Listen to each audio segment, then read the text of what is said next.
یہ بھی کہا گیا کہ اس طرح کی کارروائیاں کوئی بھی کرے مجرمانہ اور ناقابل قبول ہیں، ایسی کارروائیاں کہیں بھی نہیں ہونی چاہیے اور ان کا جو بھی مقصد ہو یہ مجرمانہ اور ناقابل قبول ہیں۔ پلوامہ حملے کے وقت بیان کی طرح اس بار سخت زبان استعمال نہیں کی گئی، بیان میں بھارت کی جگہ صرف تمام متعلقہ حکام کے الفاظ استعمال کیے گئے ہیں۔ سلامتی کونسل سے اپنی مرضی کا اعلامیہ جاری نہ ہونے پر بھارتی میڈیا برہم چیخو پکار شروع کر دی۔ اقوام متحدہ کی سلامتی کونسل نے جموں کشمیر کو پاکستان اور بھارت کے مابین متنازع علاقہ قرار دیا ہے۔ سلامتی کونسل کی جموں کشمیر میں فائرنگ کے واقعے کی مذمت، متاثرہ خاندانوں سے اظہار ہمدردی اور تعزیت کا اظہار بھی کیا گیا۔ وزیر دفاع خواجہ آصف نے مودی سرکار کو پھر خبردار کر دیا۔ روسی میڈیا کو انٹرویو میں کہا بھارت نے نظر اندازی کی یا حملہ کیا تو متناسب سے زیادہ جواب دیا جائے گا۔ بھارت نے کشیدگی نہ بڑھائی تو پاکستان بھی فوجی کارروائی سے گریز کرے گا۔ خواجہ آصف نے کہا ہم کشیدگی بڑھانا نہیں چاہتے، نہ ہی کسی اقدام میں پہل کرنے کے خواہاں ہیں۔ بھارتی الزامات سے ہمارا کوئی تعلق نہیں، خطے میں سب سے زیادہ دہشت گردی کا شکار ہم ہیں۔ مودی سرکار کے خلاف بھارت کے اندر سے ہی آوازیں اٹھنا شروع ہو گئی ہیں۔ پہلگام فالس فلیگ آپریشن، ہندو پنڈت کی مودی پر تنقید۔ ہندو پنڈت نے پاکستان کا پانی روکنے کے بھارتی دعووں کا پول کھول دیا۔ ہندو پنڈت کا کہنا ہے کہ پتہ چلا کہ بھارت کے پاس دریائے سندھ کا پانی روکنے کا کوئی بندوبست نہیں ہے۔ اگر بھارت دریائے سندھ کا پانی روکنے پر کام کرے تو کم از کم 20 سال درکار ہیں۔ بھارتی سابق کور کمانڈر نے بھارت کی جنگی صلاحیتوں پر سوال اٹھا دیا۔ سابق بھارتی کور کمانڈر نے کہا بھارت کے پاس پاکستان سے جنگ کرنے کی نہ اہلیت ہے نہ صلاحیت، پاکستان یقینی طور پر جواب میں کارروائی کرے گا۔ دفاعی ماہرین کا کہنا ہے کہ سابق بھارتی کور کمانڈر کا اعتراف واضح کرتا ہے کہ بھارت جنگ میں پاکستان کا سامنا کرنے کے لیے تیار نہیں ہے۔ بھارتی سابق کور کمانڈر نے بھارت کی جنگی صلاحیتوں پر سوال اٹھایا ہے۔ جب دشمن نے ارض پاک کی طرف میلی آنکھ سے دیکھا، بری اور فضائی افواج کے ساتھ پاک بحریہ بھی بزدل دشمن کے لیے ڈراؤنا خواب ثابت ہوئی۔ 1965 کی جنگ میں پاک بحریہ نے ایک ایسا آپریشن کیا جسے دنیا آپریشن دوارکا کے نام سے یاد کرتی ہے۔ اس آپریشن نے بھارتی بحریہ کی کمر توڑ کے رکھ دی تھی۔ اب بھی دشمن کسی ایڈونچر کا سوچ رہا ہے تو آپریشن دوارکا ضرور یاد رکھے۔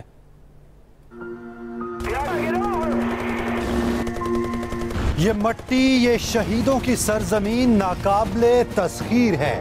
یہ بات پاکستان کا دشمن بھی جان گیا ہے کہ جب میرے ملک کو کسی دشمن نے میلی آنکھ سے دیکھا تب پاکستان کے بیٹوں، غازیوں اور شہیدوں نے، چاہے وہ بحری فوج کے ہوں، بری فوج کے یا فضائی فوج کے، دشمن کے ارادے خاک میں ملا دیے۔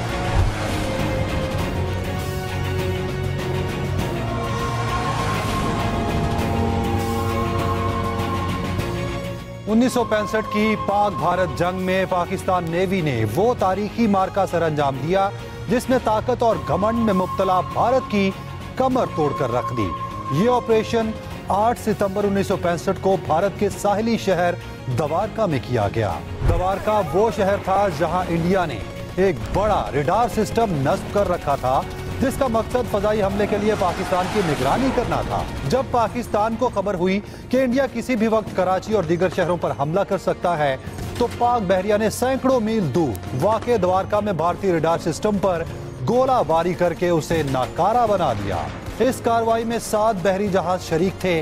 اسی دوران پاکستانی آبدوز PNS غازی نے بھارتی ایئر کرافٹ کیریئر وکرانت کی پیش قدمی کو روکے رکھا اور اسے ممبئی تک محدود کر دیا اور کراچی پر بھارتی حملے کا خواب پورا نہ ہونے دیا۔ دوارکا آپریشن پاکستانی بحریہ کی تاریخ میں کامیاب ترین آپریشن قرار دیا گیا۔ پاک بھارت جنگ کے دوران یہ ان واقعات میں سے ایک ہے جس کے تصور ہی سے بھارتی فوج لرز اٹھتی ہے۔ بھارت کی جانب سے پہلگام واقعے کی آڑ میں پاکستان کو دھمکیاں دینے کے باوجود کنٹرول لائن کے بالکل سامنے آزاد کشمیر کی وادی نیلم میں سیاحتی سرگرمیاں زور و شور سے جاری ہیں۔ سیاحوں کی بڑی تعداد کسی خوف کے بغیر وادی کے قدرتی مناظر کا لطف اٹھا رہی ہے۔ مزید تفصیلات جانتے ہیں سردار اورنگزیب سے۔ مقبوضہ کشمیر میں سیاحوں پر حملے کے بعد سے شروع ہونے والی پاک بھارت کشیدگی کے اثرات کنٹرول لائن کے آزاد کشمیر سائٹ پر دکھائی نہیں دے رہے۔ آزاد کشمیر کی وادی نیلم کے مکین اور شاہراہ نیلم پر سفر کرنے والے بھارتی فوج کے مشین گنوں کے براہ راست نشانے پر ہیں، مگر ان کے حوصلے بلند ہیں۔ بھارت کی دھمکیوں اور کشیدگی کی اطلاعات کے باوجود سیاح بلا خوف و خطر وادی نیلم پہنچ رہے ہیں۔ کچھ غار علاقہ میں آئے ہیں، بہت اچھا لگ رہا ہے، ماشاءاللہ ادھر جنت میں آ گئے ہیں۔ سب کو آنا چاہیے، یہاں پہ پرسکون ماحول ہے، ہم فیملیز کے ساتھ آئے اور بڑا مزہ کر رہے ہیں۔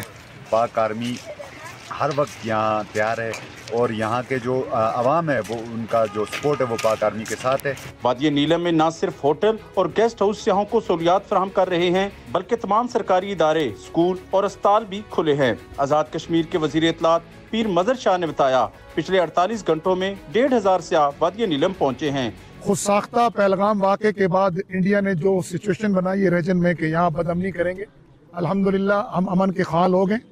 جنگ مسلط کی گئی تو اس کا جواب انشاءاللہ ہم اپنی پاک فوج کے ساتھ مل کر دیں گے۔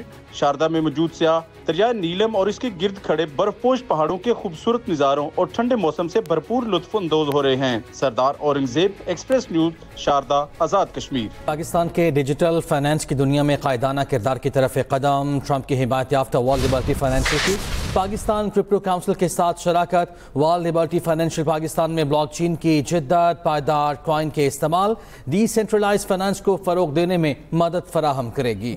معاہدے پر دستخط ہو گئے۔ اجلاس میں وزیر خزانہ، گورنر اسٹیٹ بینک اور چیئرمین SCCP کی بھی شرکت۔ وفد نے وزیر اعظم، آرمی چیف، وفاقی وزراء سے ملاقاتیں کر کے شراکت داری کو باضابطہ شکل دی۔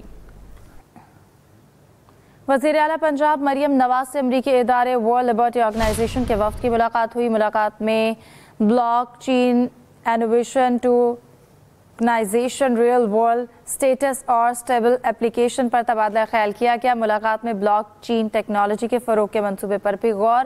ملاقات میں ترسیلات زر، مالیاتی لین دین اور عالمی تجارت کے بہتر فریم ورک کی ضرورت پر زور دیا گیا۔ پاکستان کے معاشی مالیاتی نظام کو ڈی سینٹرلائزڈ فائنانس ماڈل سے مربوط کرنے پر اتفاق رائے۔ وزیر اعلیٰ مریم نواز نے کہا کہ پنجاب ڈیجیٹل ٹیکنالوجی اور آن لائن ٹریڈ میں تیزی سے آگے بڑھ رہا ہے۔ اسی کے ساتھ ہی نیوز اسٹوڈیو سے اب تک کے لیے اتنا ہی۔ مزید کسی بھی خبر کی تفصیل کے لیے آپ وزٹ کر سکتے ہیں ایکسپریس ٹاؤن پہ۔ اس کے علاوہ آپ ہمیں فیس بک اور ایکس پر بھی فالو کر سکتے ہیں۔ دیکھتے رہیے ایکسپریس نیوز۔